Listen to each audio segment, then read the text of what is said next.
Day 3-তে Bangladesh বনাম পাকিস্তান সিলেট টেস্টের তৃতীয় দিন।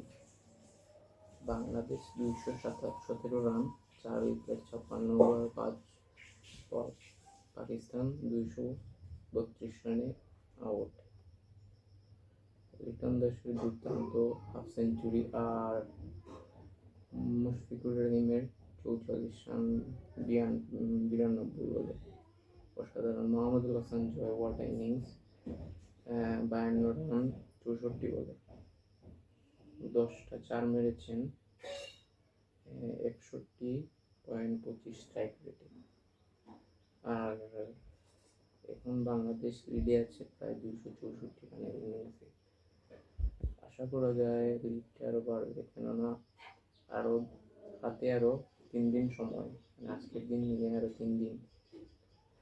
তো বাংলাদেশের আরও স্কোরটা ভালো করলে ভালো। লাস্টের দিন ওদেরকে টার্গেট দেওয়া উচিত, আর আমাদের বোলার তো আছেই ভালো করার জন্য। আর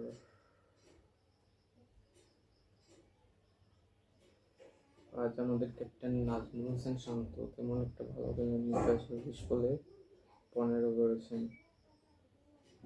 মমিনুল হক 3টা 4 মেরেছেন, 60 বলে 30 রান। আর এমনিতে এখন চলছে সেকেন্ড ইনিংস চলছে, আজ তৃতীয় দিনের সেকেন্ড ইনিংস। তো দেখা যাক কি হয়। আজকে কমপক্ষে লিড যাবে 400 মিনিমাম চলে যাবে আজকে, মানে ডে শেষ হতে হতে আর কি। এখনো বাংলাদেশের 218 রান, লিড 264।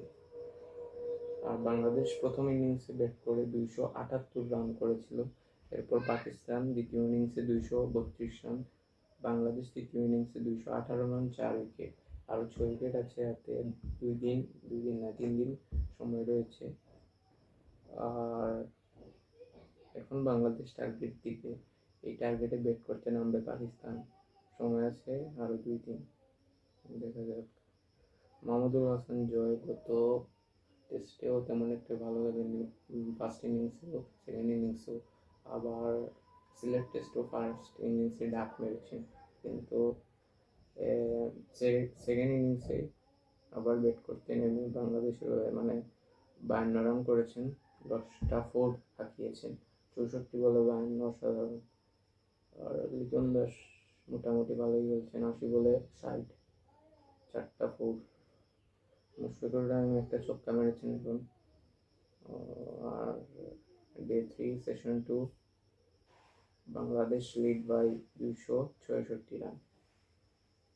এখন দেখা যাক কি হয়। আশা করি মুশফিকুর রহিম এবং লিটন দাস এই দুর্দান্ত একটি খেলা আমাদের উপহার দিবেন। লিটন দাসের সেঞ্চুরি দেখতে চাই আবারও, আরেকটা মুশফিকুর রহিমেরও।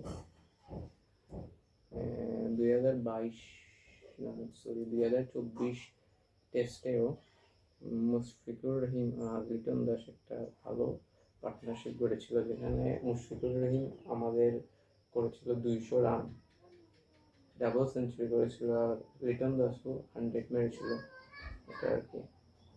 আর পাকিস্তানের বোলারদের মধ্যে শেহজাদ উনি নিয়েছেন 3 উইকেট 46 রান দিয়ে, মেডেন দিয়েছেন 3টা 13 ওভারে আর কি। ইকোনমি 4.0, ভালো খারাপ না। আর এই টেস্টে তো শাহিন আফ্রিদি নেই, ওনাকে বসিয়ে রেখেছেন। আর 1 উইকেট নিয়েছেন মোহাম্মদ আব্বাস তো আমাদের ব্যাটারদের সাথে স্লেজিং করে কিন্তু পাত্তা পায় না, অনেক মাইর খায়। আর হাসান আলী ফার্স্ট ইয়েতে ইঞ্জুরি হয়েছিল, তো এখন তো বল করছে, যাই ভালো। 237 রান লিডে বাংলাদেশ। আর মুশফিকুর রহিমেরও হাফ সেঞ্চুরি হয়ে যাবে, 6 রানের অপেক্ষা। আর ফাস্ট বল বাইরে দেখা যাক কি হয়।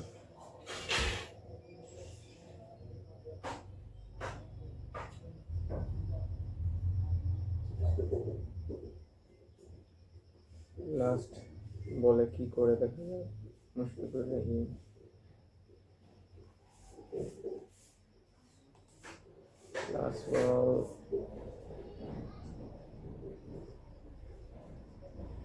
লাস্ট বলে এক রান নিয়ে মুশফিকুর রহিমের 45 রান।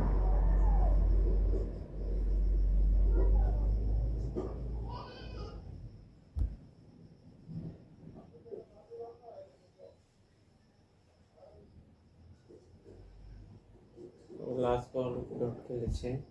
বাংলাদেশের 58 ওভার 221 রান, 4 উইকেট। বাংলাদেশ লিডে আছে 267 রানে। এখন দেখা যাক বাংলাদেশ কত রান পর্যন্ত এগিয়ে যেতে পারে, আর লিটন দাস আর মুশফিকুর রহিম কত রান করতে পারে, এটাই এখন দেখার বিষয়। তবে মোটামুটি বাংলাদেশ এখন টেস্টে ভালোই খেলছে গত কয়েক বছর ধরে। টানা 3টা টেস্ট হারিয়েছে পাকিস্তানকে, এটা হারালে 4টা হবে। আর এই টেস্ট জিতলে আমরা ইন্ডিয়ার উপরে র্যাঙ্কিংয়ে চলে যাব, আইসিসি টেস্ট চ্যাম্পিয়নশিপ র্যাঙ্কিংয়ে আর কি 4-এ উঠতে পারি। এখন মেবি 6-এ আছে, 4-এ উঠতে পারি। তো এর মধ্যে দিয়ে শেষ করলাম আমার অ্যানালাইসিস, আর কি ক্রিকেট অ্যানালাইসিস ডে 3 অ্যানালাইসিস।